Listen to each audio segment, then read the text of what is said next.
Plan Commission is now in progress at the City of Marshfield, Tuesday, August 19th, 2025. Council chambers call to order. And roll call. yes. Okay, Mayor Teestrike? Here. Councilmember O'Reilly? Here. Commissioner Bernardi? Here. Commissioner Frederick? Here. Commissioner Michael? Here. Commissioner Caprillion? Here. Commissioner Meyer is not with us, but we do have a quorum. Great. Item 3, approval of agenda. I'll make that motion. Kim makes the motion I'll second. and Jocelyn seconds. Okay. Any questions, comments? Seeing none, all those in favor? Aye. Aye. Opposed? Aye. That motion carries. Approval of minutes from July 15th, 2025 meeting. Move to approve. Second. Who is the second? Jake? Jake, second. Okay. Any questions, comments? Seeing none, all those in favor? Aye. Aye. Aye. Aye. Aye. Opposed? Motion carries. Item 5, identify public possible conflicts of interest. Please be advised per City Policy 3.340 that any member of the body shall declare a conflict if they have an interest, financial or otherwise direct or indirect, or engage in a business or transaction or professional activity, or incur an obligation of any nature that is in conflict with the proper discharge of the body's official duties. Any conflicts of interest this evening? Seeing none, move on to item 6. Any citizen comments? Any citizen comments? Any citizen comments? Seeing none, move on to item 7. Extraterritorial preliminary plat review request by Dustin Verland Associates, representing Brenda Schreiner, to review the proposed subdivision plat for Bowers Country Plat Second Edition for conformity with all ordinances, administrative rules, and regulations. The proposed subdivision is located along the west side of Lorene Drive in the town of Spencer. The property can be legally described as all of Lot 1 of CSM 20119 as dock number 1919586, being outlot 1 of CSM 14784-66-56, located in the southeast 1/4 of the southwest 1/4 northeast 1/4 of the southwest 1/4 and the southwest 1/4 of the southeast 1/4 of section 23, township 26 north, range 2 east, town of Spencer, Marathon County, Wisconsin. Presenter, Bryce Hembrook, planner. Thank you, Mayor. Sorry for making you read all of that. Oh, but I did really I'll try well, to talk thank you. I'll give you a little bit of a break. I'll talk for a bit. Thank you. So this first item, this is a subdivision plat that's actually in the town of Spencer. However, the city is able to review and approve proposed subdivisions within 3-mile distance due to the extraterritorial plat jurisdiction. So we review these just to make sure that, you know, if there is any plans for future growth, that there's not going to be subdivisions that are kind of going to have adverse impacts to the city limits. In this case, as you can see on the map, it is located a good distance from the city limits. So this is Fry Avenue. You know, Man Road is a little bit further to the southeast there. And then this is basically the continuation of a subdivision in the town of Spencer. So overall, city staff reviewed this, did not really have any concerns. Like I said, it matches kind of what they're, and I'll actually show you some of the lots. They're about 1.33 acres, kind of matching what's already existing there. Didn't really have much concerns. This would obviously have to meet any requirements through the town of Spencer, Marathon County, and then any statutory requirements. It's shown as being residential in their comprehensive plan. And our comprehensive plan didn't really have any kind of maps showing that we had any plans for growth there in the next 20-year span. You will see it's just within the 1-mile radius of, you know, city limits, but it's not really in an area that we target, you know, a closer review. So with that, city staff was, you know, supportive of recommending approval of this extraterritorial preliminary plat as presented. Thank you. Now we'll have the public hearing open. Any comments in public hearing? Any public hearing comments? Any public hearing comments? Seeing none, public hearing is closed. Are there any questions, comments from the Plan Commission? Seeing none, I need a motion to approve. Move to approve that. Mike approves I and second. Jocelyn seconds. Any questions, comments? Seeing none, we'll take a roll call vote. Yep, that's fine, Steve.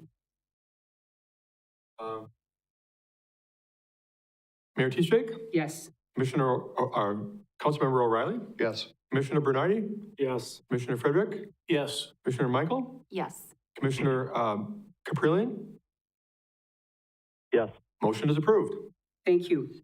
Item number 8, municipal code amendment request by the city of Marshall to consider text amendments to chapter 18, general zoning ordinance to modify regulations related to major street setbacks. These changes include, but are not limited to, changing the definition of major streets, establishing new major streets and new major street setback requirements, and creating a new section in the zoning code for major street regulations. Presenter, Bryce Hembrook, planner.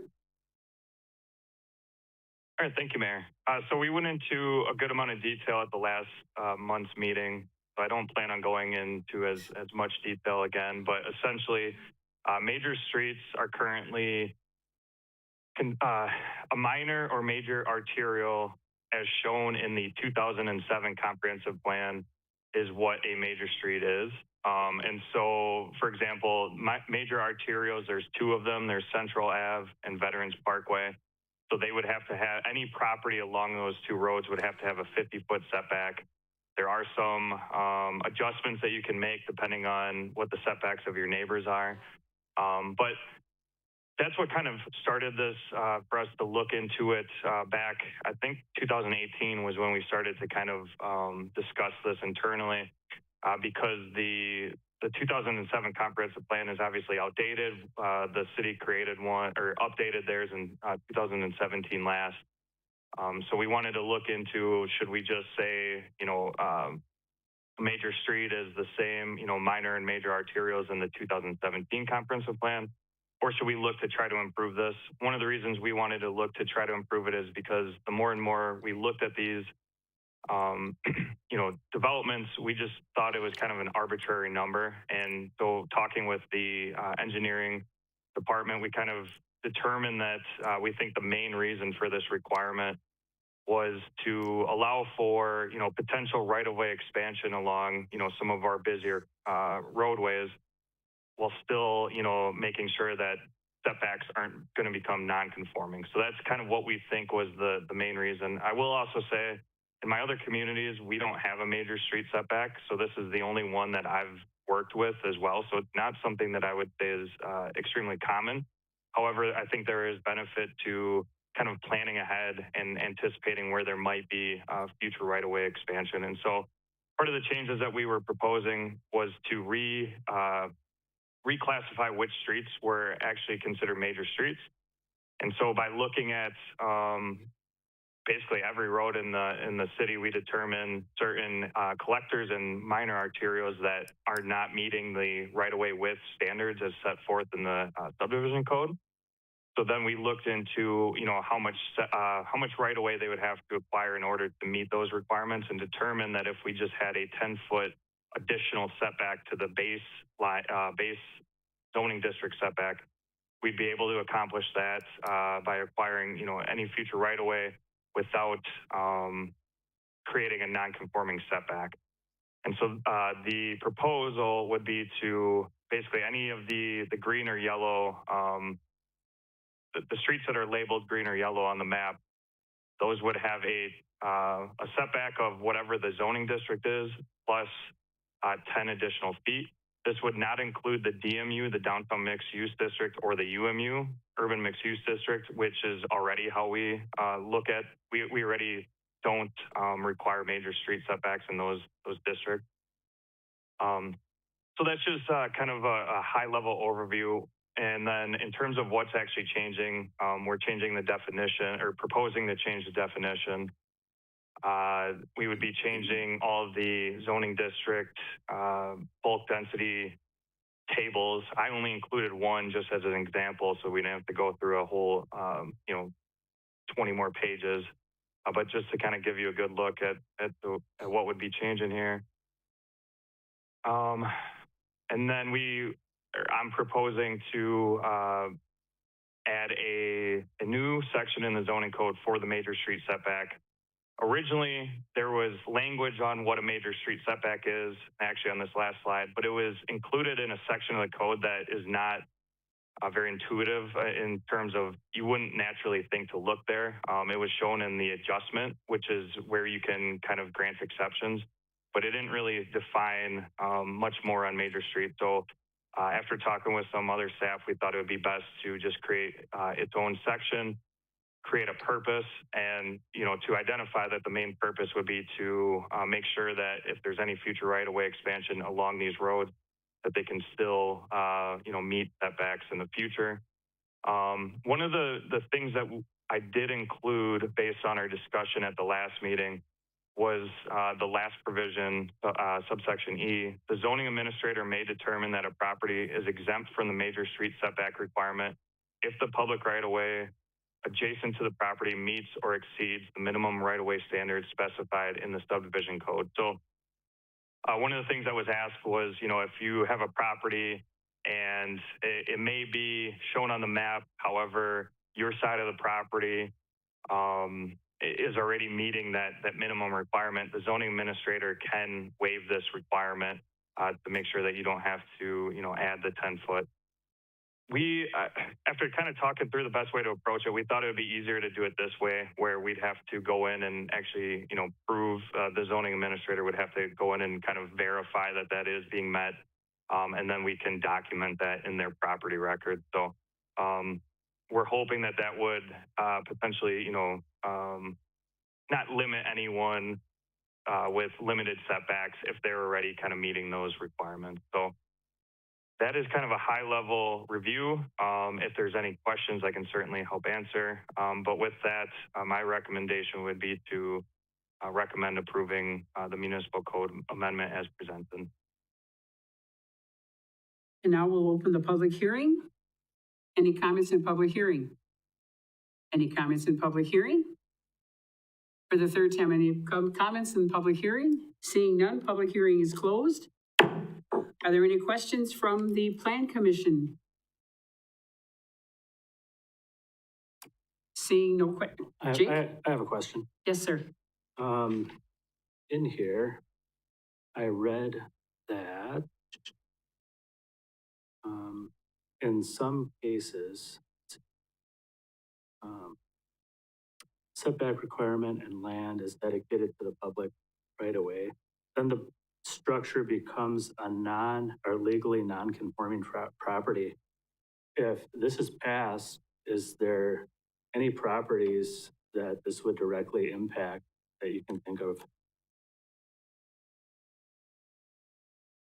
Not that I'm aware of. I didn't, go through and check every single subject property, but we think that this 10-foot requirement should not really limit any. They would also have the ability to get that setback adjustment depending on their neighbors.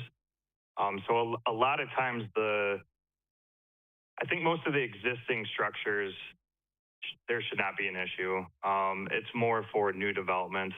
Now, could there be some, one or two examples where it may limit? That could be the case.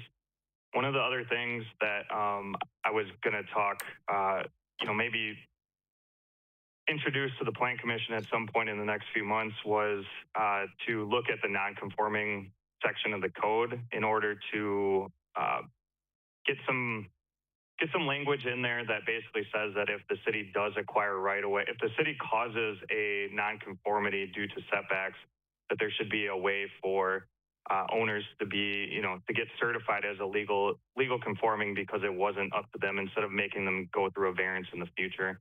that's something that we originally were also planning on bringing forward as part of the zoning code rewrite a few years ago. We just never moved forward. So we would look to potentially add some language in the future to kind of help make sure that those properties would be protected. But that would not be a part of this discussion at this time.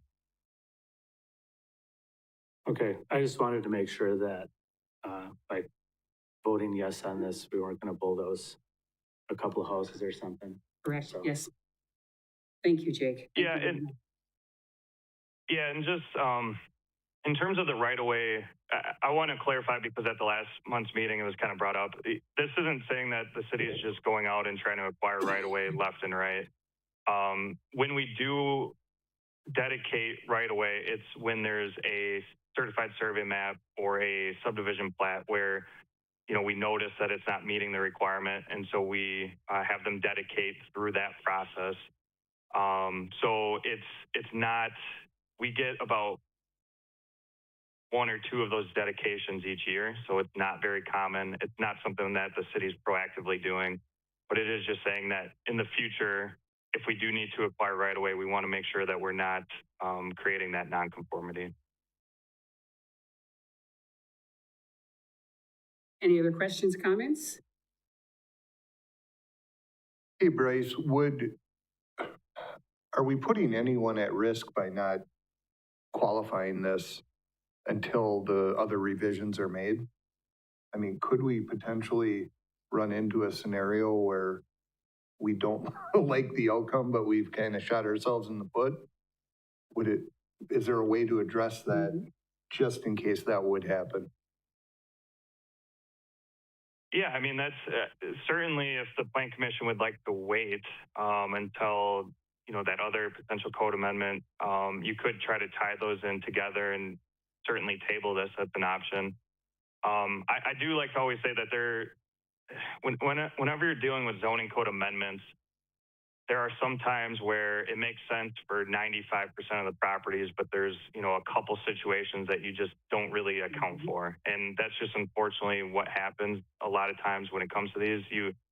And that's why you have the language in for nonconformity of, you know, sometimes codes change, you know, with the best intentions, but then there's a unique situation that you just couldn't account or did not account for, I should say. So it does happen. I think if the Plan Commission would like to wait until that other language is introduced, we could certainly look at doing that. There is also, you know, at one point, staff talked about maybe just getting rid of the major street setback and just saying that it's you know, there's no additional requirement, which could lead to, you know, potential nonconformity situations. However, if that language was in there in the future, that would protect, you know, the majority of people from that. So there's a couple different ways you can go.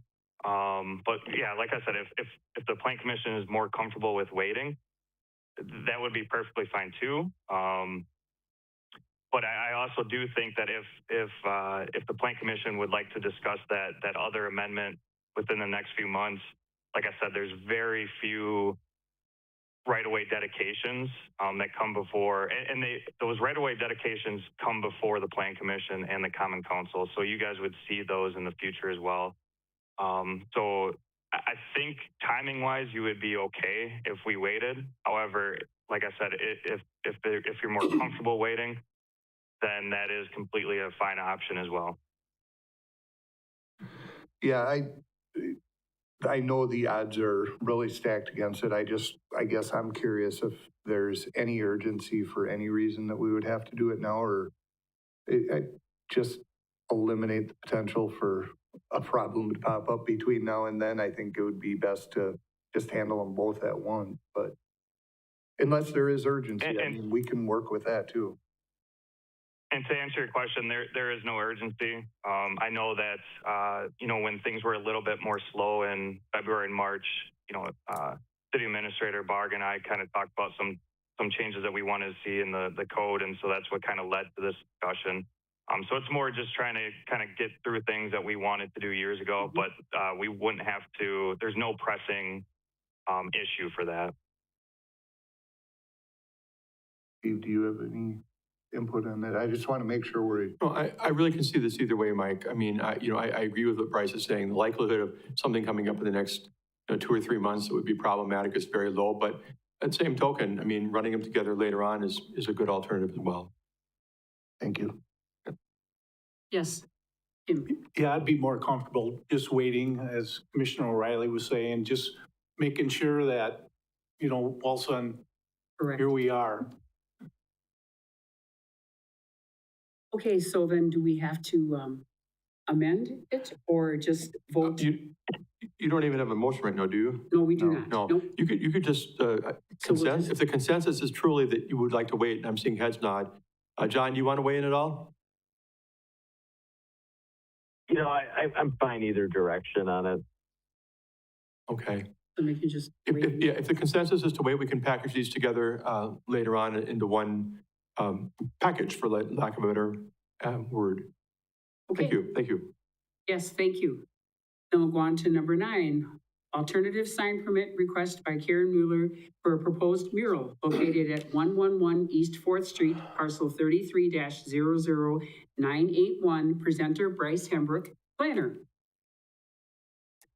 All right, thank you. So anytime that there is a proposed mural in the sign code, it requires that there's an alternative sign permit that needs to be approved by the Plan Commission. So that's why we are here.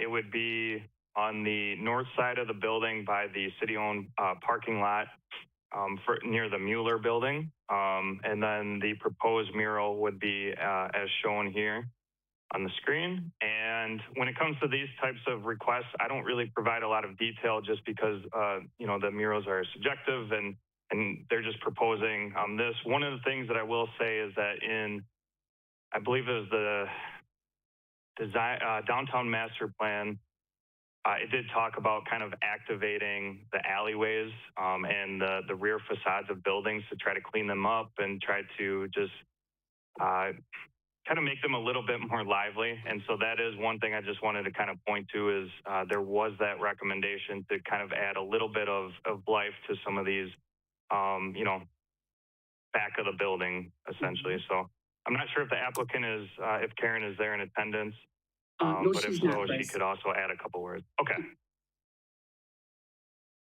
So with that, I believe my recommendation was per the discretion of the Plan Commission. Anybody have anything to discuss? I would move to approve that. Mike approves and Kim seconds. Okay. Any other questions, comments? Seeing none, all those in favor? Aye. Aye. Aye. Opposed? That motion carries. Well, this is wonderful. Very good. Item 10, discuss regarding considering allowing more residential use types in the SR6 zoning district and near the downtown areas. Presenter Bryce Hembrook, planner. All right, thank you. So we've talked about this topic for a few months now. So I don't plan on going through all of the detail that we've kind of gone through before. If there are any specific questions or you guys want me to go over a few things again, feel free to let me know. But I did want to kind of follow up on a discussion or one of the questions that was asked at one of the more recent meetings, as well as kind of talk through some possible scenarios, which there are plenty possible scenarios for this. So the more and more I look into the types of changes that we can make, the more options I think that we have. I try to narrow them down, which has started at a list of around 50 or so. I got them down to about 6 or 7 that I think are worth looking into exploring. Some that I like more than others, and we'll kind of go over that in a second. But one of the questions that I believe we received was, is there demand for 3 to 4 units in the SR6 district and even some of the 2-unit developments? And I think I had responded that in terms of my role here, I don't usually get those initial questions from property owners. Generally, that's the zoning administrator and Bob Larson. I talk with them about, what he kind of been getting on his end in terms of any inquiries. And basically he said that he doesn't really get any new development inquiries for, hey, I want to do a 3-unit brand new building pretty much anywhere in the city. What he has been getting is a decent number of calls about, hey, can I add on another unit into this property? So sometimes that's a 1-unit. They're looking to do a 2-unit, and as of right now, they could only do a 2-flat, which is 1 unit above the other. There's been people that have had 2 and they're looking to do 3, or there's been some non-conforming buildings where they wanted to add another one. So generally, when he is getting inquiries, it's about just adding on another unit to their property. Most of the time, because of setbacks, it either doesn't work out or the numbers don't pencil out for the builder. So that I just kind of want to go through that. In terms of the new development interest, there hasn't really been much. And I will also say that some of that reason could be because if you're a builder or developer, you look at the map, you see single family zoning. For a lot of people, they would probably just not even think to ask if there's a possibility for multifamily. So that could be part of the reason. But I also, after talking with some of my coworkers as well as Josh Miller, the economic development specialist for the city, we kind of did agree that these projects, these 3 to 4 units, they are kind of hard to build at an affordable rate, but also just to make the numbers work. Part of the reason for that is once you get past a certain number of units, I believe it's 2, you go from the residential building code, the UDC, to the to a commercial code, to a international building code. And so there's more stringent requirements. Sometimes there's sprinkler requirements, which adds the cost, increases the cost quite a bit. And some of the properties that you'd be looking where you could build some of these 3 to 4 units, it would be, you'd be probably paying $750,000 to even get those units on there.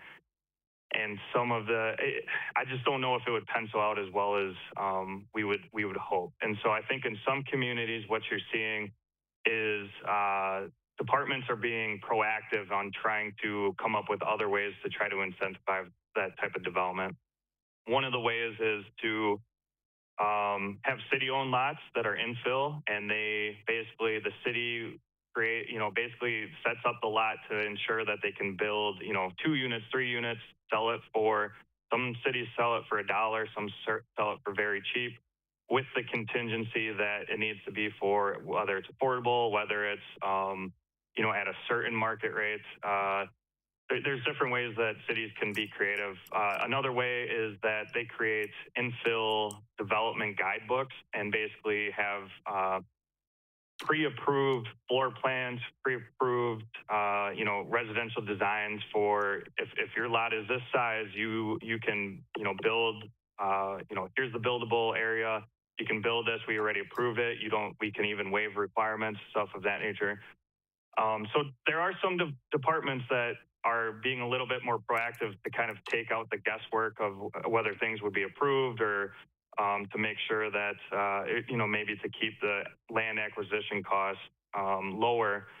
But I don't know if that would really help enough in this case, since there really hasn't been much of a demand. That's another thing, is the city could be more proactive with some communication on resources.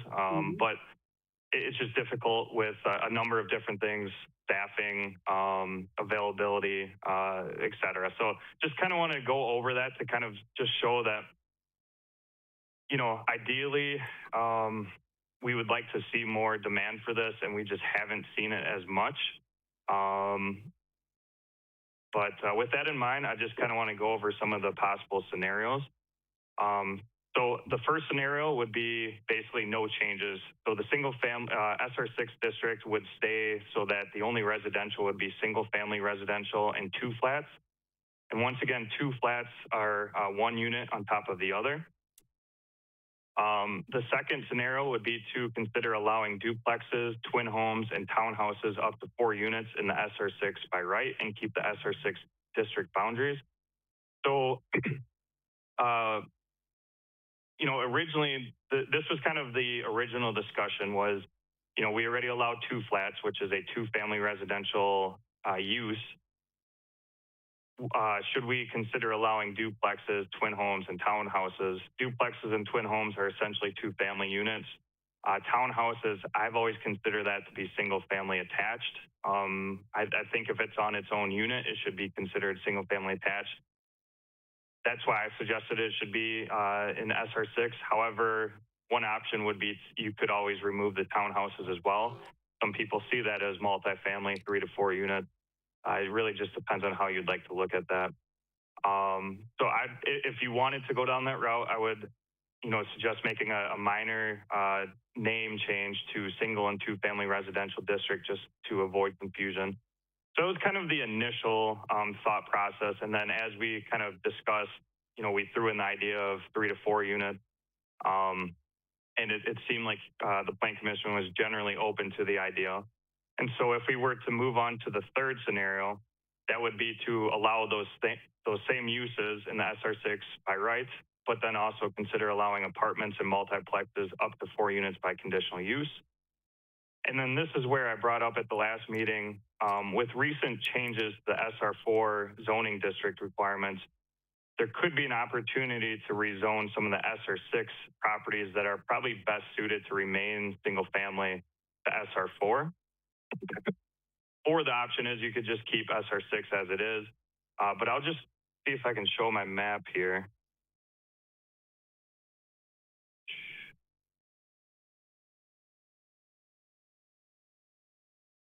So I have a map here in this, the yellow area is, well, actually, all of this area that's shown in this area. These are kind of mapping areas, but these are all SR6 currently. There are certain areas up on the north side that could become SR4, single-family residential. They're mainly single-story ranch houses that are most likely would not become more than 1 unit. So those are some areas where I thought it may be best to keep as SR4. Now there could be some benefits as just saying they would be allowed to do an SR6 if they would like to, or a 2-family, a townhouse, maybe an apartment or multiplex if they would like to. But that's kind of part of this discussion. I didn't know if that's something the Plan Commission would want. And then there's certain areas that are kind of more iffy on whether or not they could be SR6 or SR4. Some of them are a little bit larger, so that could be more beneficial to have, multifamily. Some of these near the hospital along St. Joseph Avenue, it's definitely a single-family residential area. However, because of the hospital, there's always going to be, some demand to try to live closer to maybe get another unit to rent out, et cetera. And then you also have some properties south of 14th that are also kind of more of your single family residential. I think some of the nearby properties are SR3 even. So I think with that suggestion or that scenario, I was at least going to suggest to consider the possibility of rezoning.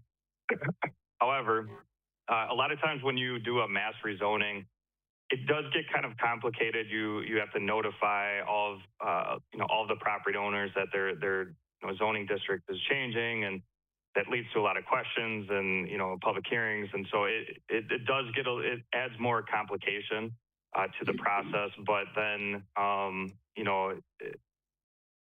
it may turn out to be better to keep those areas as kind of more of a single family where it seems more appropriate. So.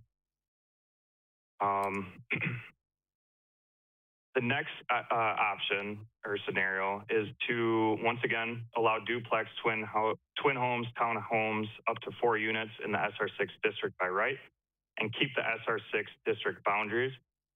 However, consider creating a new zoning district that would be specifically intended for small-scale residential that is intended to allow for missing middle housing in appropriate locations. This district could allow for townhomes, apartments, multiplexes. You could also look into it adding, duplexes again, twin homes again. The comprehensive plan would have to be updated to be more specific on where these areas are appropriate. The comprehensive plan would, probably have to talk more about missing middle. That wasn't necessarily a concept that was extremely popular, or maybe not even popular at all in 2017 when the comprehensive plan was adopted. It's certainly a popular term now. So there would be some additional changes that would have to be made, but this is kind of the preferred route after talking with some of my coworkers and other colleagues about how to best address this, because with this option, the Plan Commission could be more selective on a case-by-case basis on where this may be appropriate. So instead of just having a blanket change to all of SR6, which, as I showed on the map, does kind of comprise of a large portion of the city, this would allow for a developer that's interested in building this type of house. They would have to go through and rezone the property, and it would be a case-by-case basis where the Plan Commission and Common Council would decide, if it's an appropriate, area, if it's appropriate design for that specific property. And the comprehensive plan would basically be updated to state, in the medium and high density residential areas, these would be appropriate. In the downtown area, it would be appropriate. In transitional areas along, Peach, maybe it's appropriate. Maybe along McMillan, it might be appropriate, Upham, et cetera. So I think you can get a little bit more creative where instead of just saying throughout all of SR6, you could maybe have an apartment, you guys would be able to kind of take a look on a case-by-case basis.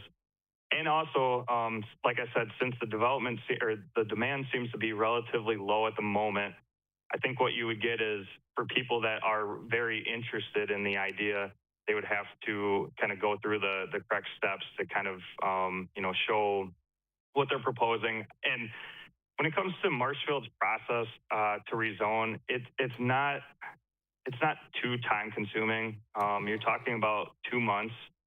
In a lot of other communities, they may take longer, 3 to 6 months.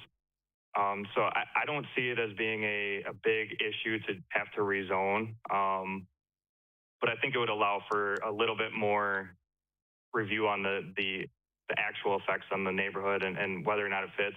The other thing with creating a new zoning district is you can create a new slate of, with the SR6 district, the majority of homes are going to be single family. A lot of the bulk regulations are kind of more tailored to single family and 2 flat, where if you were to create this new district, you could have more specific setbacks that are more tailored to townhomes, where townhomes you generally want closer to the street. You're going to have, a lower lot area requirement.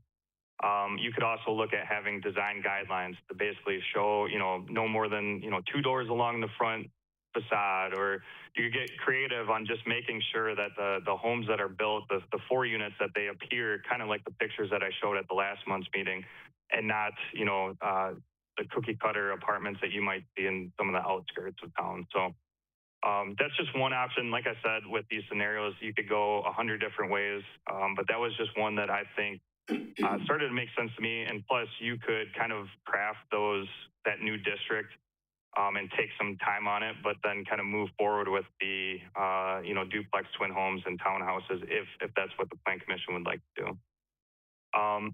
2 more, and then I'll have to stop talking.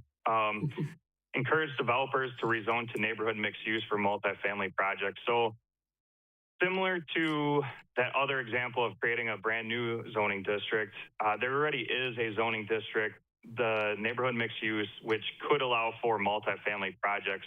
Pretty much all the ones that we listed would be allowed, I believe, by right. The negative side to that is that they also allow commercial uses, which are intended to be neighborhood commercial uses, such as, maybe a corner grocery store, maybe a small bakery, maybe a neighborhood bar, et cetera. Now, I'm supportive of kind of those small scale commercial, but anytime that you get a rezoning to that, there's concerns on, what the neighborhood might look like, et cetera. And so I think the difference between the small scale residential new district compared to the neighborhood mixed use is that would just be residential, where neighborhood mixed use would be, could be residential, could be commercial.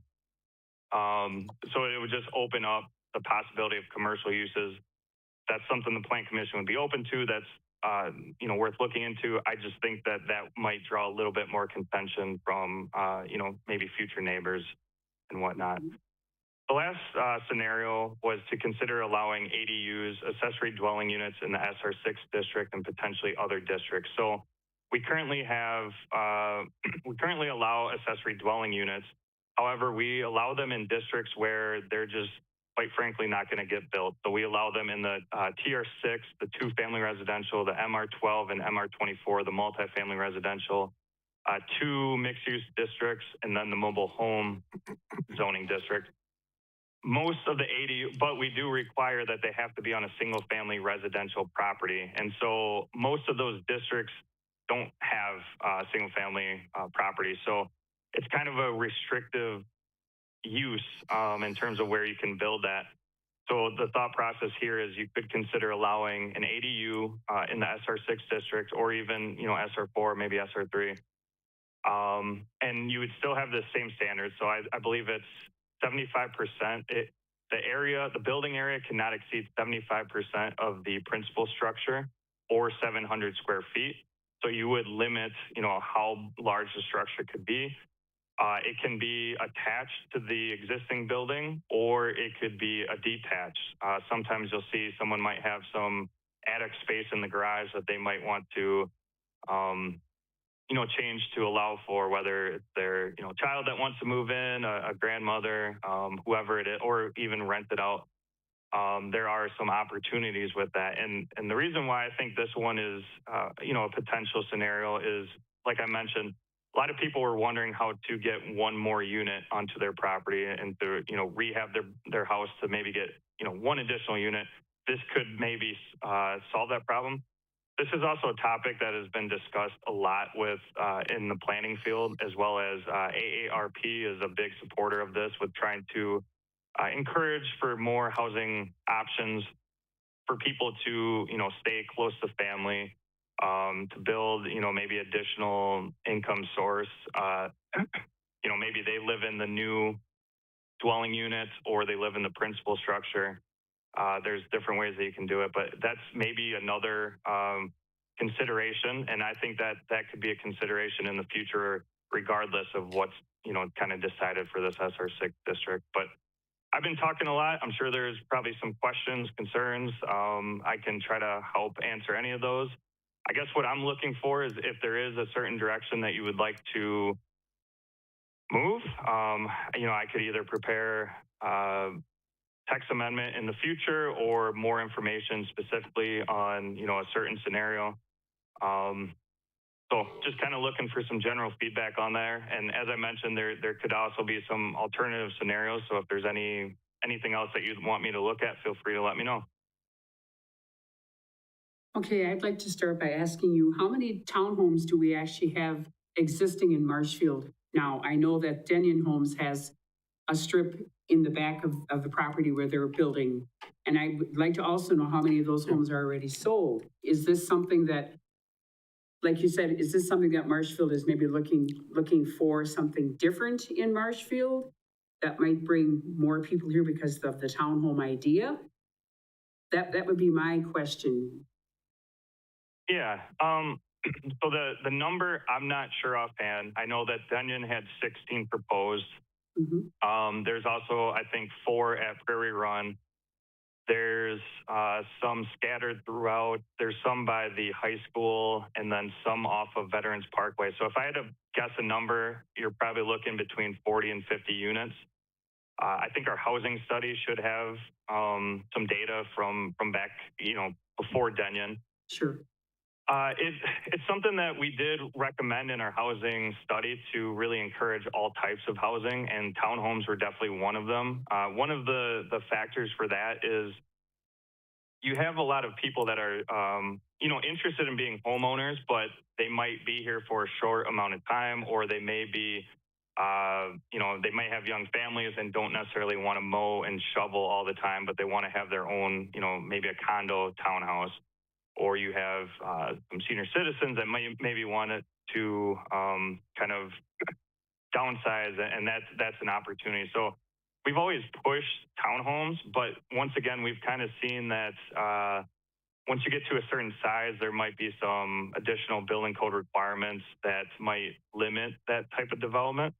And they end up being slightly cheaper, but not by much. So I think that there's a slight demand, and I think it's something where if there were more built, I think there would be a decent amount of demand. It's just we're finding that people are kind of interested in the idea, but then kind of back out, whether it's the numbers not penciling out or whatnot. But yeah, I'd say about 40 to 50 townhouse units. It seems to sound about right to me. I am seeing in a lot of the communities by me, people are focusing more on townhomes, duplexes. Duplexes have definitely been one of the more popular housing types. But I think also with Marshfield, there are a lot of people that are living here. I was one of them for 3 to 5 years and then moving on. Generally, when you buy a house, the rule of thumb is to try to stay there about 6 to 7 years in order to build enough equity and whatnot. Well, for some people living, it's not really worth buying a brand new house, so they might want to live in a townhouse. I know that one of the things in the downtown master plan was, and I think even in the West 2nd Street redevelopment plan, was to promote more townhomes where you can fit more units closer to the downtown area, get more people to go shopping, to go, to entertainment centers. So I know that there's been a push for years, but we've seen modest growth in townhouse development. Okay, thank you. Anyone else have any questions? I have a question for you, Bryce. You had mentioned that there's an option of sort of pre-approving things so that the city could say, we approve these kinds of plans. How does that, I guess, what kind of impact would that make on the pricing to make that more desirable for builders to want to build? Yeah, I think it's a good idea. I think it may not be the best idea for Marshfield at this time. I think that it helps. It helps with the kind of the pricing of it. It helps to kind of maybe cut some red tape, try to make things a little bit quicker. But what you really need is developers within the city that are familiar with building this type of housing and that have the capability to build as quickly as possible. And in my experience, there's only a couple that kind of have that experience of building these. And so I think if that were to change, that could make sense to kind of have a more proactive approach in doing that. The design guidelines and stuff, that could take a decent amount of time to really create. But what that does is when you talk to developers and builders, their biggest concern is just reducing risk, reducing uncertainty. And so that's where by creating these, and we've talked about in the past of creating these infill development of a typical city lot is, 44 feet by 157 feet. Here's where your buildable areas, here's 5 different types of houses that you could, basically get pre-approved, where we could basically give you a permit tomorrow, and then obviously have to build it.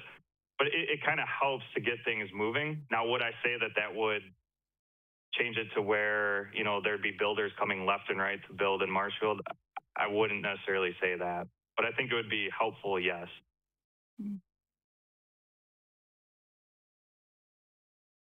Go ahead, Mike. Hey, Bryce, I guess I'll just offer my opinion on it. I actually like the least restrictive avenue, and I like the idea of keeping SR6 like it was. I would not be reluctant to exempt some areas from that where you really didn't think it would work, but I don't know if that would even be necessary in an area like that if it's not going to work anyhow. I like even the townhouses. I understand what you're saying about not a lot of interest, but I think there is opportunity. We've had these codes in place for a long time. A lot of the developers, and maybe not even developers, but just individuals that want to build something like this, they don't even look at them. You know, they just know that this isn't gonna work in Marshfield. So I think there is a potential, it could open a door to some different options for living and investment properties. But I do have a question, if you left SR6 as a zoning area, basically alone, are ADUs allowed on those right now? Or, So no, right now they are not. okay, No, right now they are conditional use in the TR6, MR12 and 24, mobile home, and I think it's NMU and UMU, but not the SR6. would that make sense to make that change? To include it in the SR6, or do you see downfalls with that? I think it's worth exploring.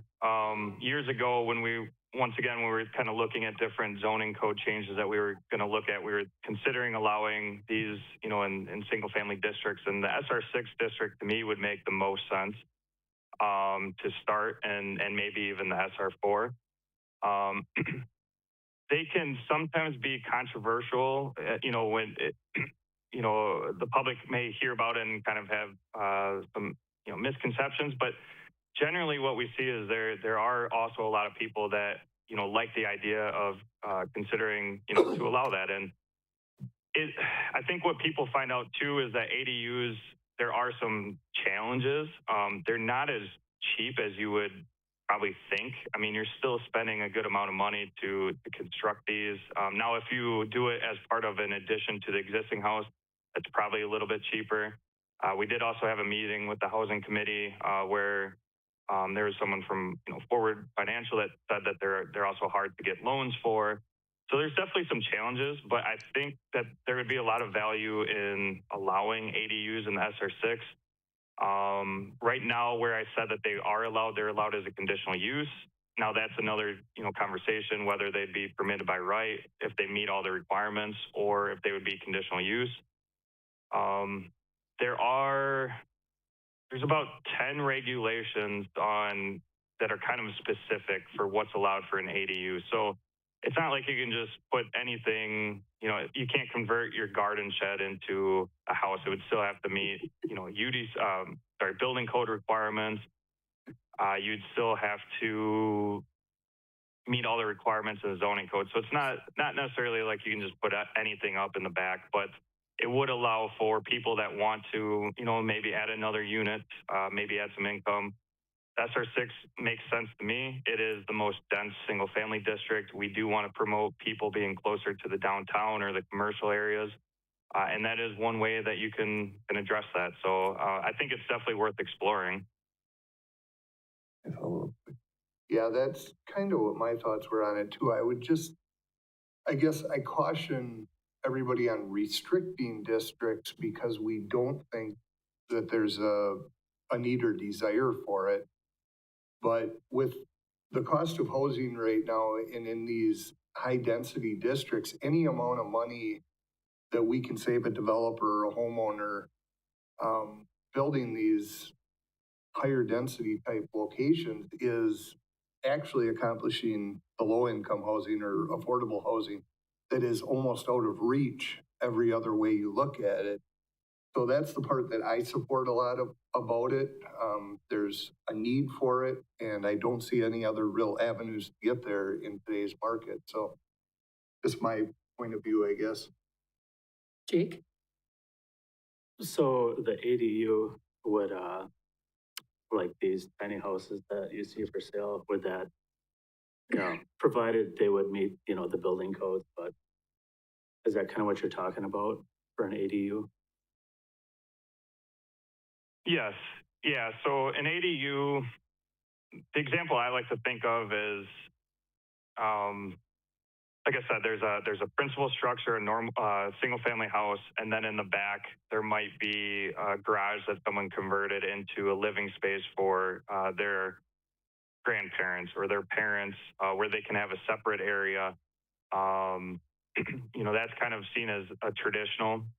Granny flat is another term.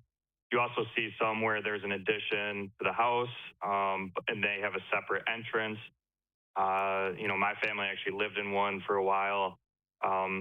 Those are good examples of where you really, from the street, you can hardly tell that there's 2 units on the property or 3 units, whatever it is. And it provides, reasonably affordable housing. It's not, as cheap as I think we would like in terms of trying to address the affordable, housing issue right now. But that would, like you said, it would still have to meet UDC requirements. There's no limit on the minimum size for those. There is a cap for the maximum size for an ADU as the code is currently written.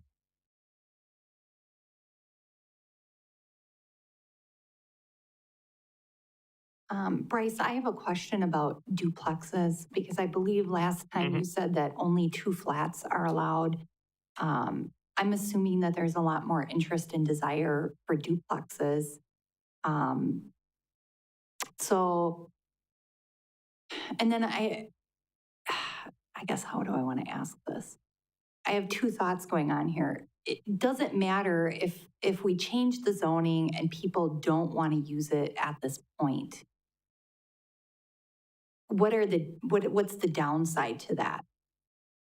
Or if we wanted to change it, because I would love to see this at least change to allow duplexes, even if we're not allowing townhomes or fourplexes.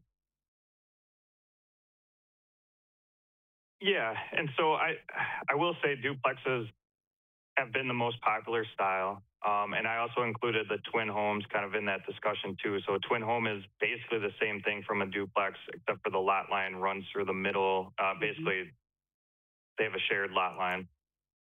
Those are what we get a lot of questions on. Now, the thing with those are you can rezone it to TR6.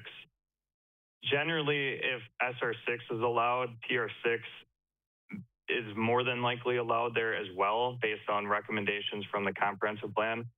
However, I have been a part of, I think, a few times where someone has requested to do a rezone to a duplex and it got denied for, whatever reason. So I think part of the reason is just to kind of eliminate that, where, in my opinion, if you can have, basically in the comprehensive plan, if you're identified as medium density or high residential, I think you should be able to have at least two units on the property in most cases.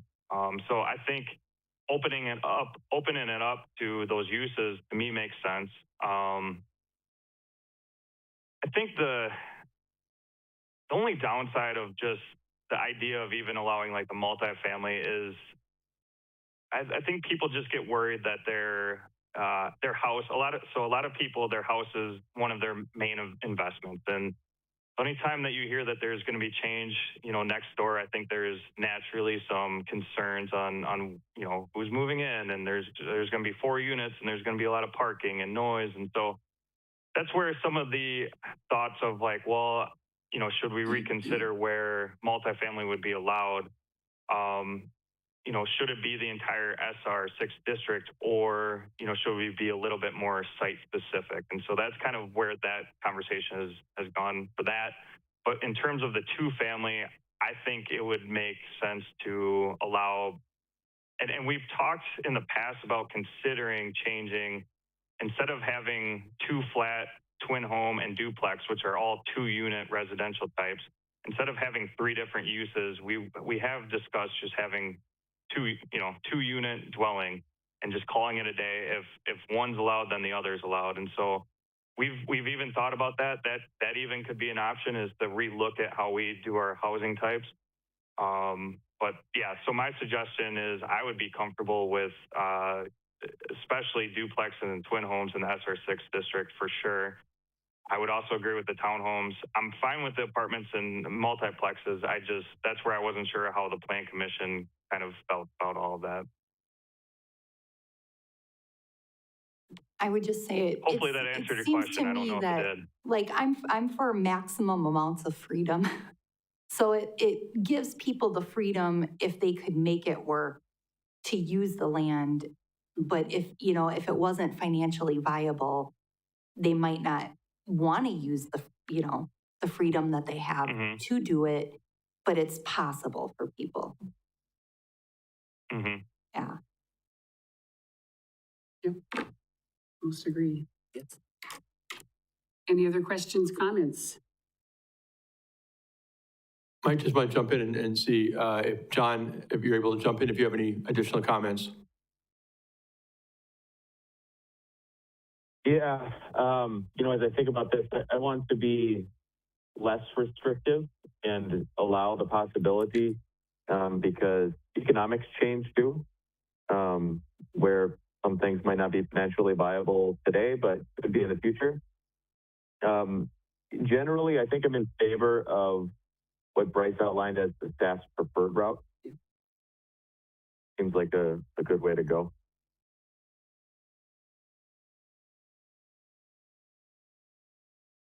So, John, did you want to make a motion to that, or is this just mainly for discussion, Bryce? I'll ask you that first, Bryce, I'm sorry. Would you like us to make some kind of a motion to that, or just a discussion? You let us know. If there's enough of a consensus, I think it'd be nice to have a direction of if there's one route that you want me to prepare a text amendment, if there's maybe one or two scenarios that you would need more information for. So, for example, if you'd like to explore ADUs further and also allowing, the different types of uses in SR6 district without changing, if there's maybe one or two routes that you want me to really focus on, that would be helpful. Will we get that consensus tonight? I'm not sure. It sounds like there's generally favorability towards, kind of some of these options. But I guess if we can maybe just tailor out a little or figure out a little bit more of, kind of whittling down some scenarios to kind of discuss further. If that makes any sense. That makes perfect sense. So not really seeking a motion, just some direction from us. Correct. Yeah. That's great. Okay, so that staff's preferred route is intriguing to me, and then on the previous list there, if you could flip back to that, Bryce. Yeah.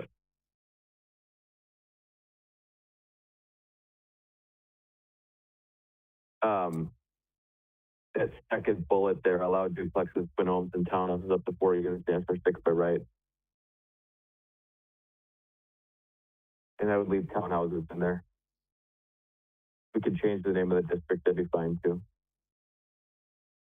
So, to me, that's similar to the preferred route with like a little bit of nuance there.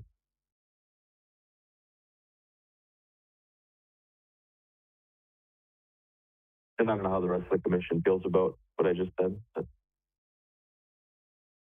I would just offer the opinion that I'm open to the widest possible scenarios, and I'm assuming before that's approved, there is an opportunity for public comment.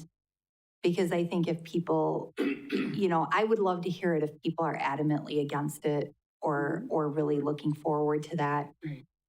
But I think if we put it out there, hopefully we'll hear back from the community on what they're interested. Yeah, and if we actually bring something through an amendment for consideration, there'll be a public hearing, and we can go beyond even the normal advertising to make sure the word gets out there more substantially as to what kind, because this would be a noteworthy change. Yeah, so I'd be open to, and even commercial, like I'm a small business and I could see something that I'm doing. I see maybe one or two people at a time. It's not a huge amount of traffic.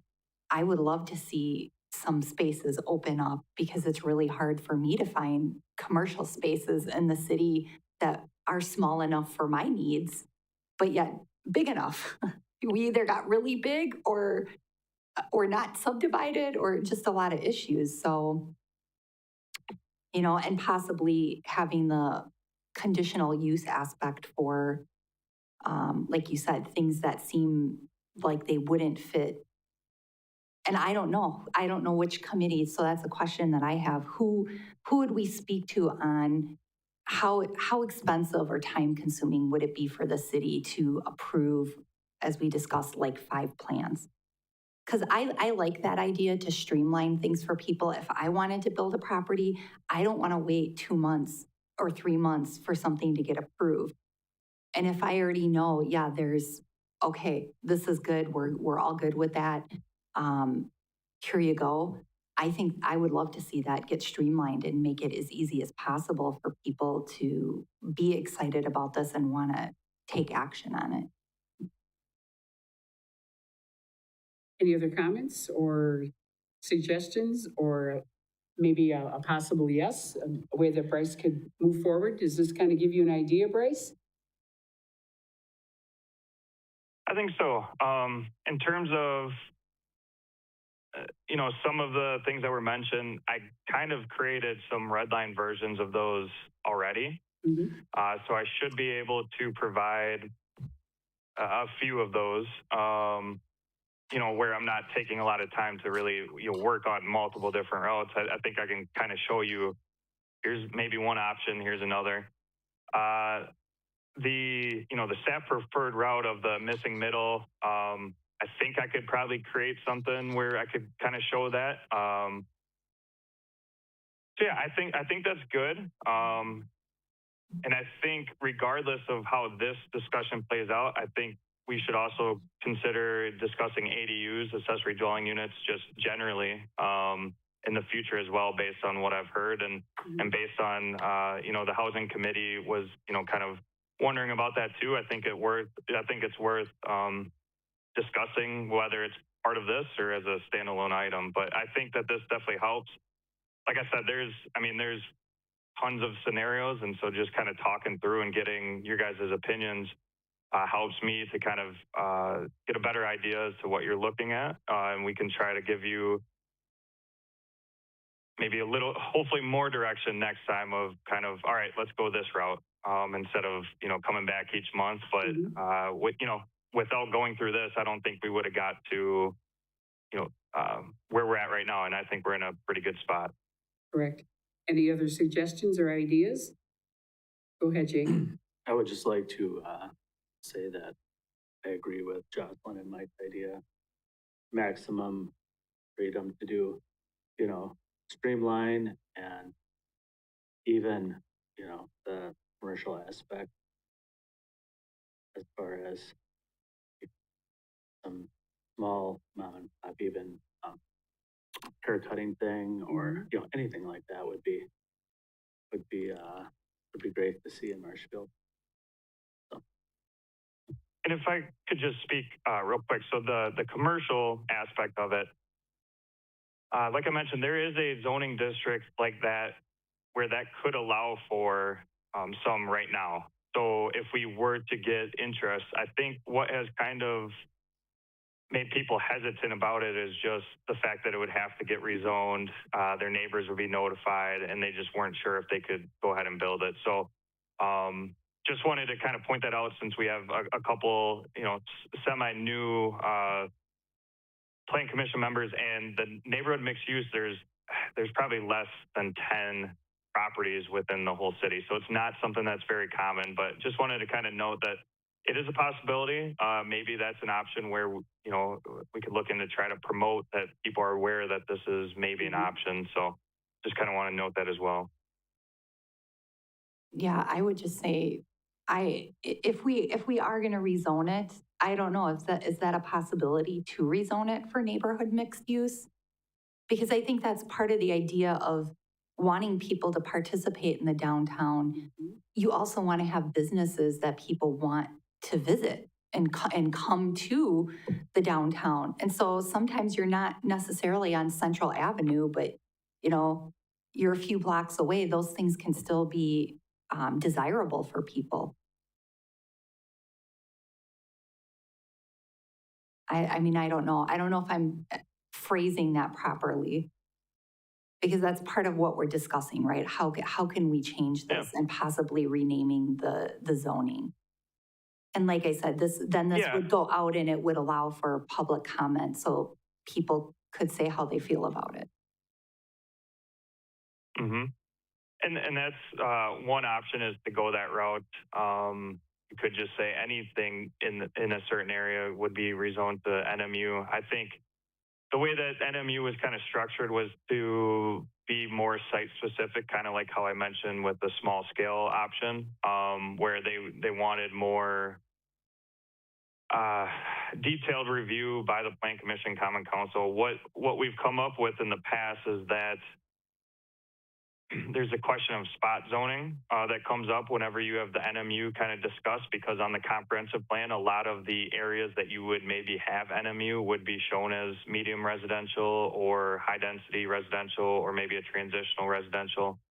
And where there's kind of a difference in opinion as to what spot zoning is. Now, spot zoning, if the comprehensive plan suggests that that's an opportunity to rezone to that district, it could be approved, where a lot of people see spot zoning as if a property is not next to or anywhere near the same exact zoning district, that's a spot zoning. And so there's kind of a misconception. And so that's where, rezoning individual properties on a case-by-case basis, I think there's pros, and then there's definitely cons in terms of those are kind of where they can kind of get contentious as well, because there's, calls of, like I said, spot zoning or kind of questioning whether or not it's appropriate there.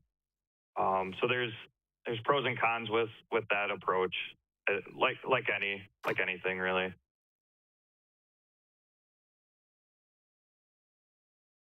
But yes, I appreciate all the feedback, and if any of you guys, want to talk further, about any ideas, or, even if it's, not at the Plan Commission, we can certainly set up a time just to kind of go over. Like I said, there's a lot to cover. I've been looking at this since, I think February, and I keep thinking of new, scenarios, new ideas. So, like I said, if you have any sort of questions or, or even want to talk about what is allowed in the current zoning district, don't hesitate to reach out, and we can certainly discuss.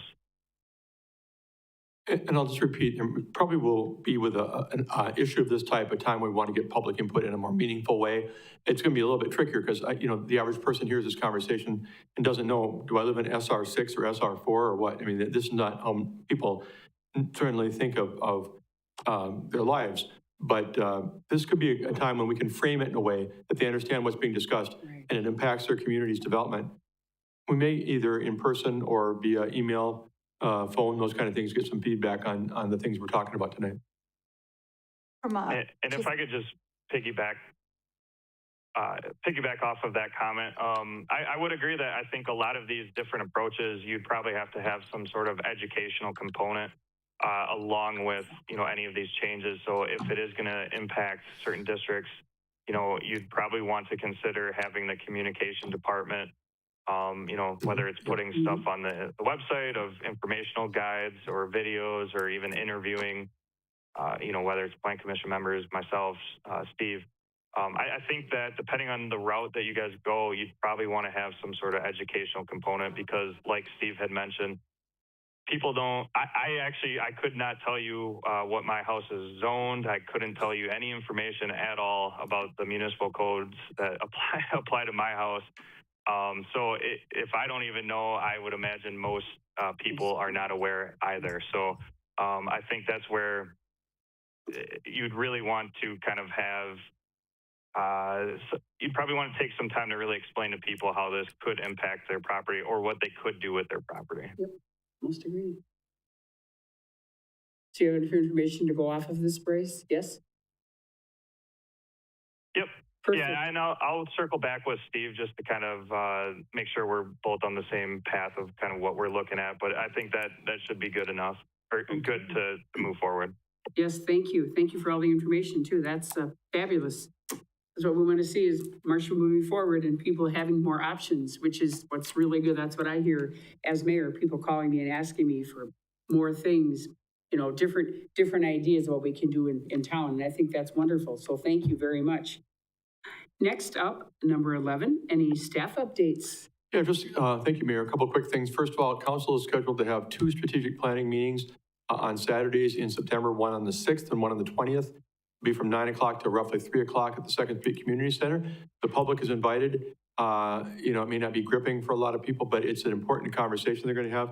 And I assume that community and economic development will be a big part of those conversations as we have a facilitator helping us to try and figure out what goals, what objectives, what mission we're on for the city for the next 5-10 years to really improve the community.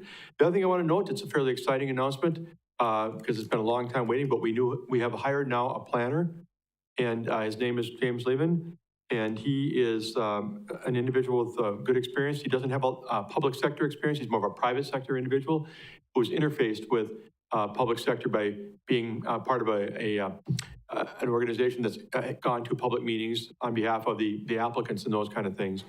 Got a master's degree in urban design from the University of Colorado, Denver, and has a good background in urban design and architectural matters. So as he comes on board here shortly, we're still going to be working with Bryce and perhaps Josh Miller, who is also a consultant with the city on economic development in a transition, because James will have a definite learning curve of the city specifically, but of city planning at the municipal level in general. But you'll be seeing and hearing from Bryce as we go along as well and make this transition as seamless as we can and keep these projects moving forward. That's all I have today. Thank you. Items Super. for future agendas, anybody? I could add one more here then to that. We do have 2 cases coming from the Historic Preservation Commission, people looking to get on the local historic register. We haven't talked about that for a while. Newer members probably haven't even heard the phrase. There's a national historic register that we talk about a lot. You know, certain properties in town are on the federal level of the historic register, but we have a local one here. We have 2 people who've been recruited, so to speak, to see if they're interested by the Historic Preservation Commission. They are. They have historic structures, both homes, and they'll be looking to see if the city would be willing to have them added to that list. So you'll probably be seeing that at the September meeting. That's all I have. Great, thank you. And thank you, Bryce, for attending and giving us all your great information. And who would like to adjourn the meeting? Motion. Mike, second. I second. Justin, all those in favor, I will punch the button. We are adjourned. Thank you. Thank you, John.